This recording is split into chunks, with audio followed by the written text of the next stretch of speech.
விஜய்க்கு சினிமா நடிகர்கள் ஏங்க ஆதரவு கொடுக்கல? அவர் ஒரு சினிமா நடிகர். அவரோட ஃபீல்டுலேருந்தே வந்து அவருக்கு ஏன் யாருமே சப்போர்ட் பண்ணல, வாய்ஸ் குடுக்கல அப்படின்னு ஒரு கருத்து இப்போ போயிட்டுருக்கு. இது சம்மந்தமா இயக்குனரும், நடிகருமான பார்த்திபன் அவர்கிட்ட வந்து ஒரு கேள்வி கேட்டாங்க. அந்த மனுஷன் ஒரு டிப்ளமேட்டிக்கான ஒரு ஆன்சரை சொல்லி தப்பிச்சிட்டாரு, போயிட்டாரு. மனுஷன் ஆஹா நம்ம சேஃப்டா அப்படிங்கிற மாரி.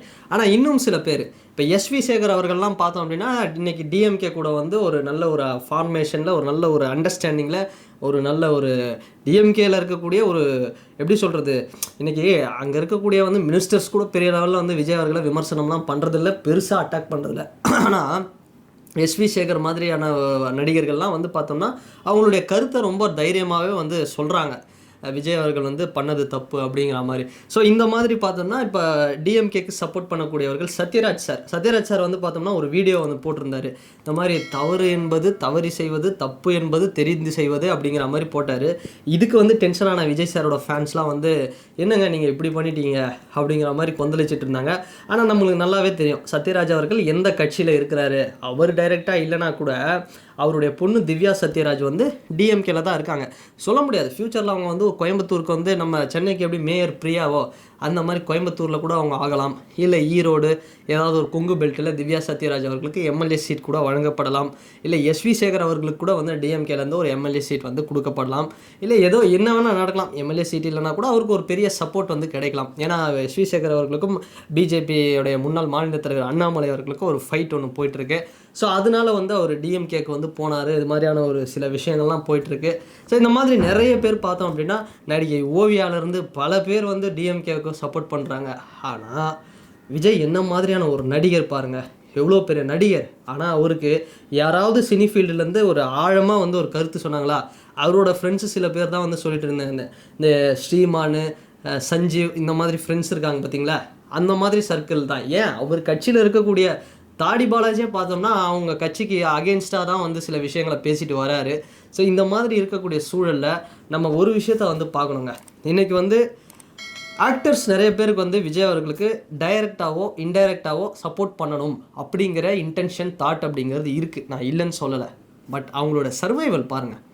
சப்போஸ் ஏதோ ஒரு கருத்து சொல்லிட்டாங்க, விஜய் அவர்களுக்கு ஃபேவராக பேசிட்டாங்க அப்படின்னா அவங்களுக்கு வரக்கூடிய ப்ரெஷர்ஸ், அவங்களுக்கு வரக்கூடிய பட வாய்ப்புகள், அது எப்படி நீ பேசிடலாம் அப்படிங்கிற மாதிரி சில ஒரு மனக்கசப்புகள் வந்து வரலாம். ஸோ அது வந்து ஒரு ஒரு எதுக்கு நம்ம வந்து ஒரு பிரச்சனை. ஆனால் அவங்கெல்லாம் பார்த்தோம்னா தெரிஞ்சோ தெரியாமலோ டைரெக்டாகவோ இன்டைரக்டாகவோ அவர் எந்த இடத்துல வந்து விஜய் அவருக்கு வந்து சப்போர்ட் பண்ணுவாங்கன்னு பார்த்தோம்னா கண்டிப்பாக எலெக்ஷன் போடும்போது அந்த ஓட்டிங் மிஷினில் டிவி கேக்குன்னு ஒரு சிம்பிள் வரும் பார்த்தீங்களா, அந்த பட்டனை போய் குத்துன்னு குத்திடுவாங்க. அது ஒரு வேறு விஷயம். ஸோ சீமான் அவர்கள் கூட வந்து ரீசெண்டாக பார்த்தோம் அப்படின்னா விஜய் அவர்களுக்கு வந்து கொஞ்சம் ஒரு ஆதரவு கொடுத்தாரு. தம்பி நல்ல பையன் தான், அவன் என்ன தெரிஞ்சா பண்ண போகிறான், அவன் ஏதோ தெரியாமல் பண்ணி ஏதோ நடந்து போச்சு, இது விபத்து, இதை பெரிதுபடுத்தாதீங்க அப்படின்னு சீமான் அவர்கள் வந்து ஒரு நல்ல ஒரு கருத்தை வந்து சொல்லி விஜய் அவர்களுக்கு ஃபேவராக இருந்தார். ஸோ இன்னும் சில பேர் சின்ன சின்ன ஆர்டிஸ்ட்டு, நான் வந்து விஜய் சார் கூட ரொம்ப வருஷமாக ஒர்க் பண்ணியிருக்கேன், எனக்கு தெரியும் அவர் வந்து நல்ல ஒரு நல்ல மனுஷன் அப்படிங்கிற மாதிரிலாம் வந்து ஒரு ஆதரவுலாம் கொடுத்தாங்க. பட் சினிமாவில் இருக்கக்கூடிய பெரிய பெரிய நடிகர்கள் கொடுக்காதது ரொம்ப ஒரு வருத்தமான விஷயமாக தான் வந்து விஜய் சாருக்கு வந்து பார்க்கணும். இது வந்து கண்டிப்பாக ஒரு இந்த செப்டம்பர் மாதம் கண்டிப்பாக இந்த கரூர் சம்பவம் அப்படிங்கிறது விஜய் அவர்களுடைய வாழ்க்கையிலே வந்து ஒரு கருப்பு சம்பவமாக கூட வந்து சொல்லலாம். அப்படி வந்து போயிட்டுருக்கு. ஆனால் இந்த வேலையில் ஒரு விஷயம் நீங்கள் நல்லா பாருங்கள். சூப்பர் ஸ்டார் ரஜினிகாந்த் அவர்களுடைய மனைவி லதா ரஜினிகாந்த் அவர்கள் கரூர் சம்பவம் நடந்த கொஞ்சம் நேரத்துலேயே வந்து ஒரு வீடியோ ஒன்று போட்டாங்க. ரஜினிகாந்த் அவர்கள்கிட்ட போய் ஏர்போர்ட்டில் சில வார்த்தைகள்லாம் கேட்கும்போது, ஓ அப்படியா, எப்போ நடந்தது அப்படி கேட்பார், ஒரு அதிர்ச்சியாக கேட்பார். அப்போ மற்ற விஷயங்களுக்கெல்லாம் வந்து பெருசாக வந்து அவங்களோட சைட்லேருந்து நிறைய குரல்கள் வராது. பட் இந்த விஷயத்துக்கு வந்து உடனே வந்தது. ஆனால் இதை நான் வந்து பெருசாக வந்து தப்பு சொல்ல, அரசியல் சொல்ல. நாளைக்கு வந்து ரஜினி சாரே வந்து பார்த்தோம்னா விஜய் அவர்களுக்கு வந்து ஒரு இல்லை நீங்கள் விஜய்க்கு வந்து ஓட்டு போடாதீங்க, நான் திமுகவுக்கு வந்து சப்போர்ட் பண்ணுறேன் அப்படின்னு வந்து சொன்னால் கூட அது தலைவர் சூப்பர் ஸ்டார் ரஜினிகாந்த் அவருடைய தனிப்பட்ட கருத்து. அதுக்காக வந்து விஜய் ஃபேன்ஸும் விஜய் சாருடைய தொண்டர்களும் வந்து பார்த்தோம்னா நம்ம வந்து தலைவரை வந்து போட்டு விமர்சனம் பண்ணுறதோ வெறுக்கிறதோ அப்படிங்கிறது அது வந்து தப்பு தான். ஏன்னா ஒவ்வொருத்தருக்கும் ஒரு கருத்து சுதந்திரம் இருக்குது. கமல் சார் வந்து திமுக போகிறாருன்னா நம்ம உடனே அவரை போட்டு அடிக்கணும், அவரை வந்து புழகணும், அவரை வந்து கிரிட்டிசைஸ் பண்ணணும் அப்படிங்கிற ஒரு அவசியம் அப்படிங்கிறது கிடையாது. அவங்கவுங்களுக்கான சுதந்திரத்தை வந்து நம்ம கொடுக்கணும். ஆனால் எனக்கு என்ன ஒரு வருத்தம்னா, இப்போ நிறைய விஷயங்களுக்கு வந்து சூப்பர் ஸ்டார் ரஜினிகாந்த் அவர்களுடைய லதா மேடம் வந்து பார்த்தோம்னா அவருடைய ஒய்ஃப் லதா மேடம் வந்து நிறைய விஷயத்துக்கு வந்து பேசும்போது இப்போ அவர் சைட்லேருந்து கேட்கும்போது ஓ அப்படியா அவங்களுக்கு ஆழ்ந்த இரங்கலுங்க, ஓ அப்படியா எப்போ நடந்துச்சு, ஓகே வாழ்த்துக்கள், ஆழ்ந்த இரங்கல் இல்லை வாழ்த்துக்கள் அப்படிங்கிற மாதிரி ரஜினிகாந்த் அவர்கள் சொல்லிட்டு போயிடுவார். ஆனால் இந்த விஷயத்தை பொறுத்த வரைக்கும் டக்குன்னு ஒரு வீடியோ போட்டது அப்படிங்கிறது ஒருவேளை விஜய் சார் மேலே இருக்கக்கூடிய ஏதாவது ஒரு இதுவாக இருக்குமோ. ஏன்னா நிறைய இருக்கும்ல, நேற்று வந்த பையன் நம்ம வந்து கட்சி ஆரம்பிச்சிட்டான் அப்படிங்கிற மாதிரி சில கருத்தெல்லாம் போயிட்டுருக்குல. ஸோ அது மாதிரி கூட ஏதாவது இருக்கிறதுக்கு வாய்ப்பு இருக்கா அப்படிங்கிற மேபி இருக்கலாம். ஸோ இல்லை தலைவர் சூப்பர் ஸ்டார் வந்து வேறு ஒரு சில விஷயங்கள், அதாவது டிஎம்கேவுக்கு வரக்கூடிய எலெக்ஷனில் சப்போர்ட் கூட பண்ணலாம். ஏன்னா அவர் இன்றைக்கி வந்து கட்சி நான் ஆரம்பிக்க போகிறேன் அப்படின்னா கூட அது வந்து நேஷ்னல் லெவலில் ஒரு சென்சேஷனான ஒரு நியூஸ் தான், அதில் எந்த மாற்று கருத்தும் இல்லை. ஆனால் ஒரு ஹெல்த் ரீசன்னால அவர் வந்து பின்வாங்கிட்டார். ஸோ இப்படி நிறைய பேர் வந்து ஆதரவு வந்து தெரிவிக்கிறாங்க.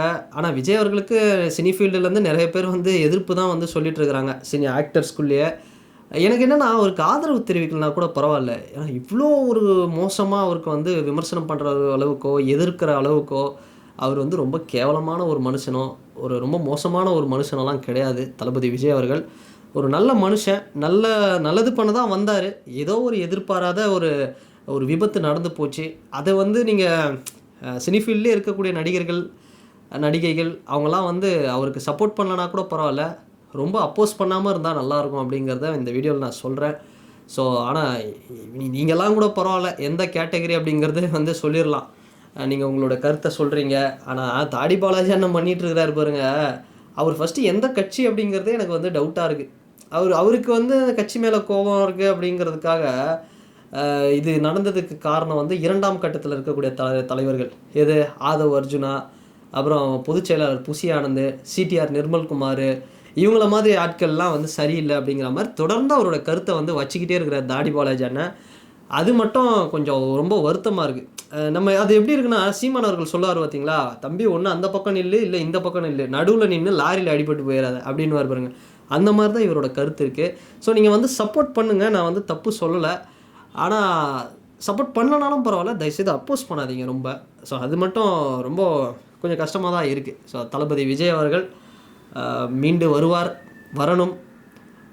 இப்போ ஏதோ ஒரு சம்பவம் நடந்து போச்சுங்க, இது எல்லாருக்குமே வருத்தம் இருக்குங்க. நான் வந்து இது நம்ம இனிமேல் நடக்கக்கூடாத அளவுக்கு வந்து நம்ம ஒரு இது எடுக்கணும். ஸோ விஜய் அவர்களுடைய அரசியல் பயணம் ஒரு 2 வாரத்துக்கு தள்ளி போயிருக்கு. 2 வாரமா ஒரு 3 வாரத்துக்கே தள்ளி போவோம்னு நினைக்கிறேன். ஸோ இதுக்கப்புறம் அவர் எப்படி வந்து மீண்டு வருவார் அப்படிங்கிறத நம்ம வெயிட் பண்ணி தான் பார்க்கணும். ஸோ கண்டிப்பாக ஒரு கம்பேக் கொடுப்பார் இந்த அரசியல் களத்தில் அப்படிங்கிறத நம்ம இப்போ வெயிட் பண்ணி பார்க்கலாம். ஐ எம் வெயிட்டிங் அப்படிங்கிற மாதிரி தான் ஒரு தொண்டர்களும் இருக்காங்க. அண்டு சொல்லுங்கள், இந்த வீடியோ பற்றின உங்களுடைய கருத்து இருக்காளுங்க. இந்த நடிகர்கள் இவங்கெல்லாம் ஆதரவும் எதிர்ப்பும் தெரிவிச்சிட்ருக்காங்க. சரி, உங்களுடைய கருத்துக்களையும் ஆதரவும் எதிர்ப்பும் வந்து இந்த கமெண்ட் செக்ஷனில் போடுங்க, என்ன அப்படிங்கிறத நான் பார்க்குறேன். அண்டு இந்த வீடியோ உங்களுக்கு பிடிச்சிருந்ததுனா லைக் பண்ணுங்கள், ஷேர் பண்ணுங்கள், கமெண்ட் பண்ணுங்கள், சப்ஸ்கிரைப் பண்ணுங்கள். வேறு ஒரு வீடியோவில் வேறு ஒரு கான்டென்ட்டில் நான் உங்களை பார்க்குறேன். பாய்.